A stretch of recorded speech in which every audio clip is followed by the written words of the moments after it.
Miracles TV series. Miracles is an American mystery drama television series starring Skeet, Ulrich, and Angus Macfadyen that aired on ABC from January 27 to December 26, 2003. The series, created by Richard Hatem and Michael Petroni, the series was dubbed a spiritual version of The X-Files by its creators. Following the pilot, David Greenwalt, co-creator of Angel, the spin-off of Buffy the Vampire Slayer, served as the show's executive producer and head writer for the remaining 12 episodes. Miracles follows Paul Callan, an investigator of modern miracles for the Catholic Church, who questions his faith after repeatedly finding mundane explanations for various supposed phenomena. After he witnesses a true, supernatural miracle that saves his life, only for his findings to be dismissed on a lack of evidence, Paul leaves the church behind and is approached by Alva Keel to join his organization Sodalitas Quaerito, investigating and cataloging unexplainable phenomena.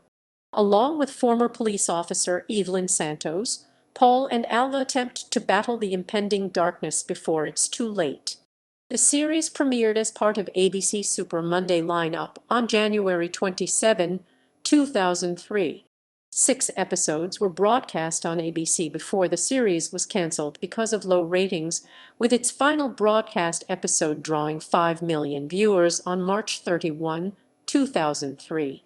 The series was preempted a number of times during its run, once for a rebroadcast of the documentary special Living with Michael Jackson, and various other times to air repeats or news magazine specials about the then-developing Iraq War. Miracles fans, angered by the cancellation and what they saw as ABC mismanagement of the show's Monday 10:00 time slot, began a fan campaign to revive the show. Fans wrote messages on napkins referencing a plot point in the pilot episode and mailed them to various networks, hoping the show would be revived by another network. However, efforts were unsuccessful, and the show did not continue past its initial order of 13 episodes. Plot. The series begins as Paul Callan Skeet Ulrich, an investigator of modern miracles for the Catholic Church at the Archdiocese of Boston, is feeling frustrated with disappointing groups of believers each time he investigates and disproves the authenticity of a supposed miracle. Upon the advice of his mentor, Father Papi Calero Hector Elizondo, Paul takes a sabbatical. Months later, while doing humanitarian work in Arizona, Paul receives a phone call from Papi asking him to investigate the case of a young boy with supposed healing powers in the nearby town of Cottonwood. Paul finally sees a true miracle when he sees that young Tommy Ferguson Jacob Smith can truly heal people, but every time Tommy heals someone, his own rare disease worsens. When Paul is involved in a near-fatal car accident, Tommy uses his healing power for the last time and dies healing Paul, but not before both of them see Paul's blood form itself into the words "God is now here" on his broken windshield. His faith restored, Paul returns to the church, only for the Monsignor to dismiss his report on a lack of proof. Paul resigns out of frustration and discovers that Papi never called him about Tommy Ferguson's case. Later, Paul is approached at a diner by a man named Alva Keel Angus Macfadyen, who offers him a job with his organization, Sodalitas Quaerito Latin, for Brotherhood in Search of Truth.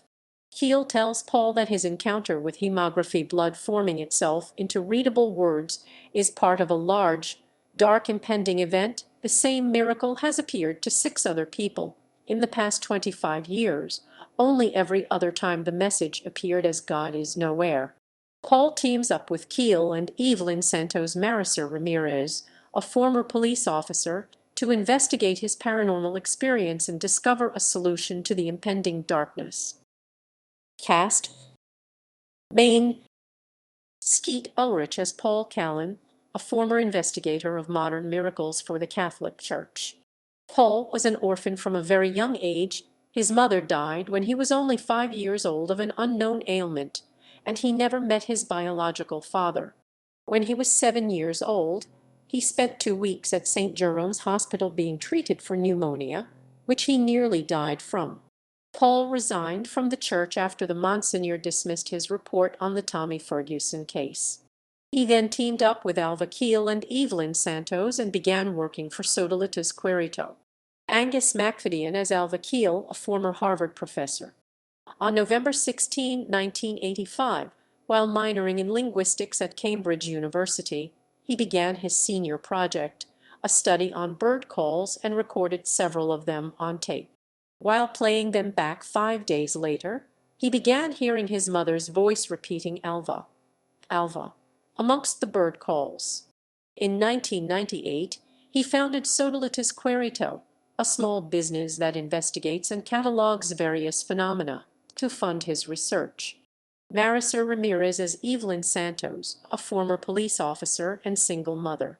The father of her child, John, is in prison. Little is known about how she came to work with Keel, but it was revealed in a deleted scene that she was shot in the head in the line of duty, and had a paranormal experience where she believes she saw that there was nothing on the other side. Recurring Hector Elizondo as Father Paul Callan, Paul's mentor throughout his entire life, who is a father at the church where Paul grew up and used to work. Appeared in the pilot episode and then reappeared in later episodes of the series.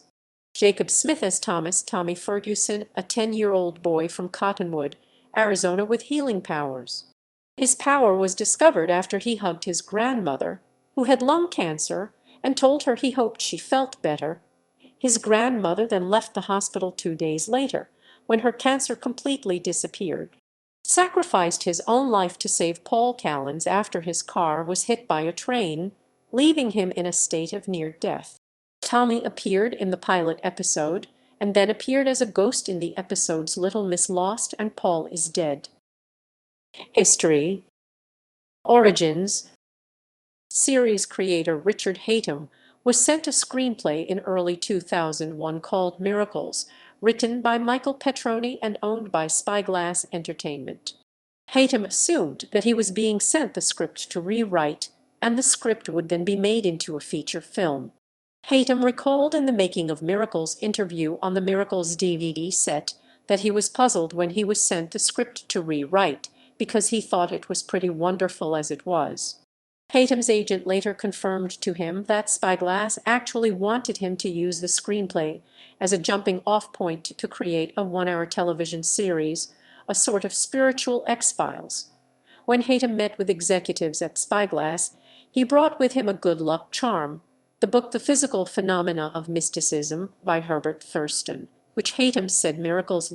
Thurston was an Anglican minister who investigated spiritual phenomena during the 1920s and 1930s, when, according to Hatem, spiritualism, the contacting of the dead through seances and mediums, was still popular in America.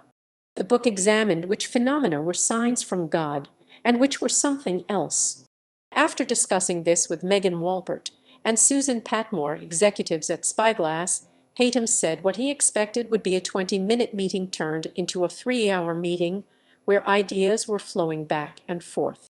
Hatem claimed the show was born that day in that room in March 2001. Hatem, Walpert, and Patmore liked the idea that a character, Paul Callan, who came from a strict religious background and was raised to believe that any strange occurrence was either a sign from God or a sign from the devil, was suddenly thrust into a world where various phenomena crossed those boundaries.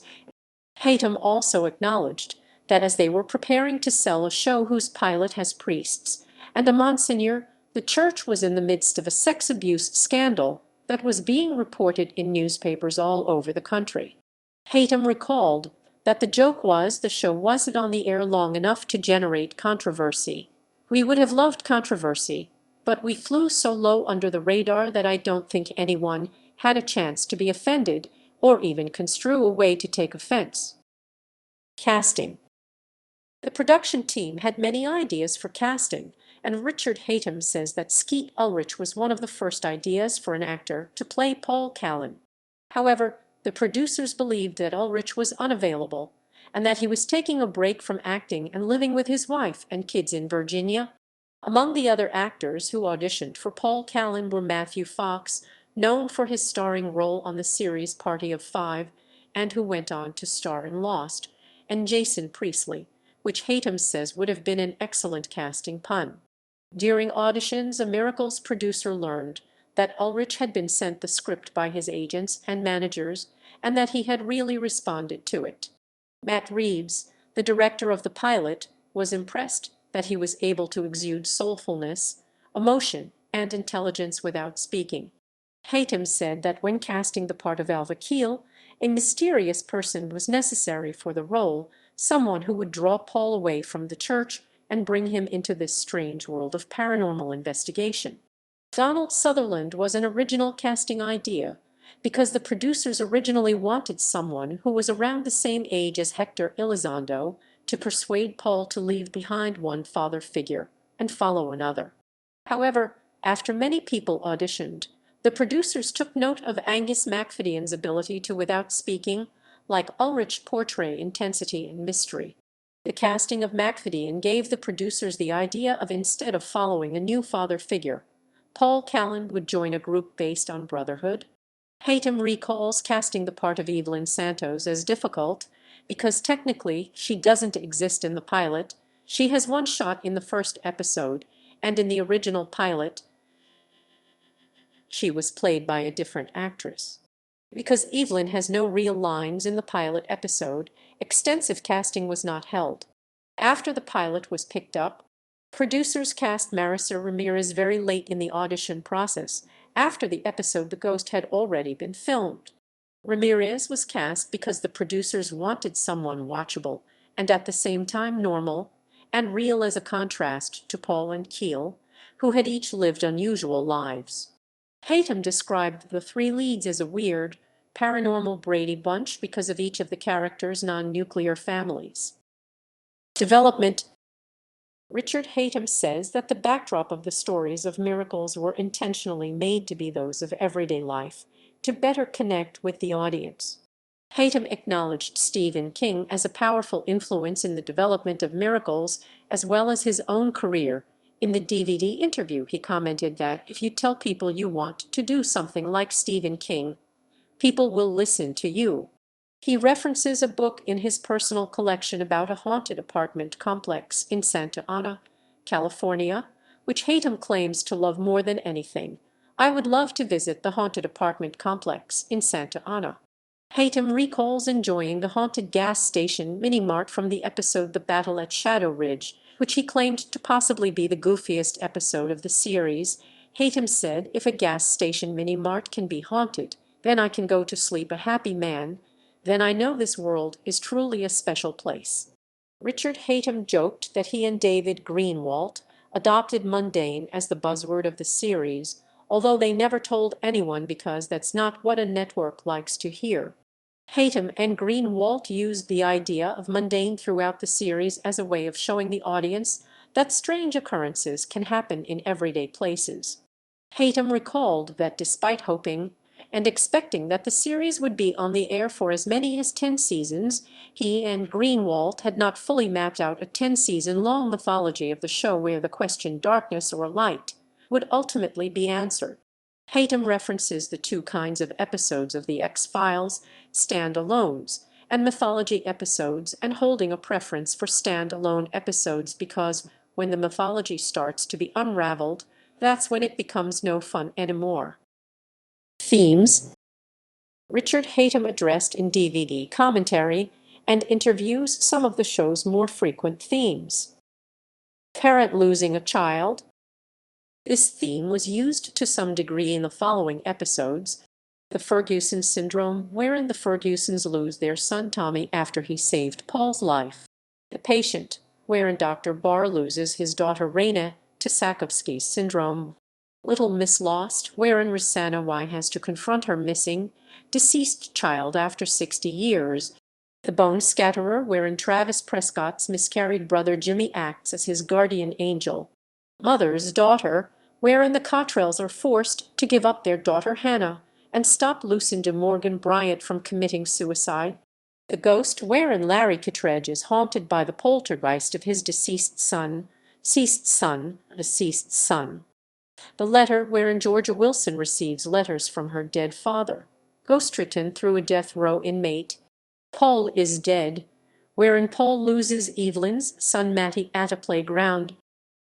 Other themes, other themes, other themes.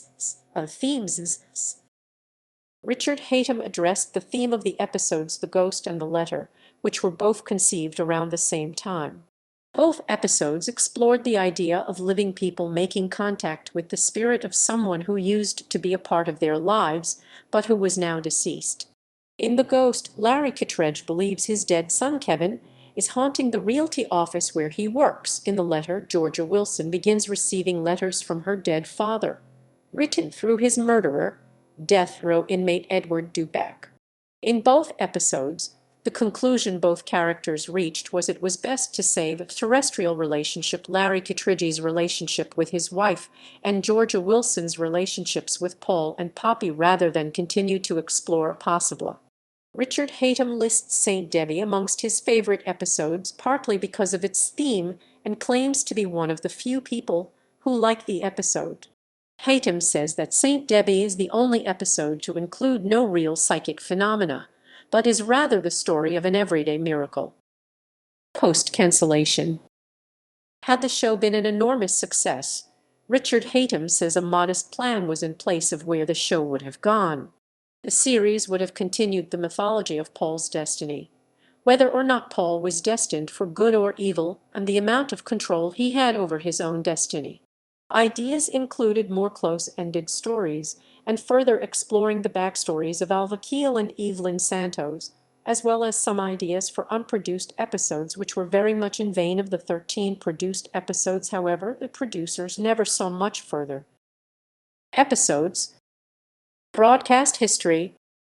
Debuting the night after ABC broadcast of Super Bowl XXXVII, Miracles premiered on January 27, 2003 at 10:00 p.m. as part of the network's new Super Monday lineup. Despite heavy promotion of the new lineup, which also featured the new series Veritas, The Quest, and a new night for hit drama The Practice, ABC finished in fourth place in the ratings that night, with the premiere of Miracles being seen by 8.74 million viewers in the United States and scoring a 3.6 rating/9 share in the advertiser-coveted. Despite generally positive reviews from critics and a small loyal following, Miracles failed in the ratings, and the mismanagement of the show's time slot was largely blamed. After 3 episodes aired, the series was preempted for several weeks, for several different reasons, according to series creator Richard Hatem. All 3 Monday night dramas were pulled for the remainder of the February 2003 sweeps period, after scoring season-low ratings on February 10. The Miracles time slot was filled on February 17 by a rebroadcast of the Granada television documentary special Living with Michael Jackson, and on February 24 by a rebroadcast of the season finale of The Bachelorette. 2 more episodes aired in early March 2003 when ABC preempted their Monday lineup for another 2 weeks, despite promoting that The Practice and Miracles would air 6 straight weeks of original episodes beginning March 3. ABC March 17 primetime lineup was devoted entirely to news coverage about the impending war in Iraq, while the final broadcast episode, Hand of God, aired on March 31, 2003, drawing 5 million viewers and a 1.8 rating/5 share in adults 18-49. ABC officially canceled the series on April 3, 2003, filling the Monday 10:00 p.m. time slot with reruns of The Practice for the remainder of the season. The Miracles message boards on ABC official website were closed 24 hours later.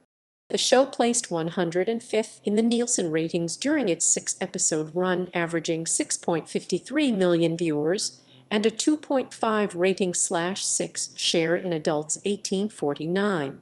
The remaining 7 episodes produced were never aired in the United States. Canada's Vision TV began airing the show on October 3, 2003 and aired all 13 episodes, marking the first time the latter 7 episodes were broadcast on television.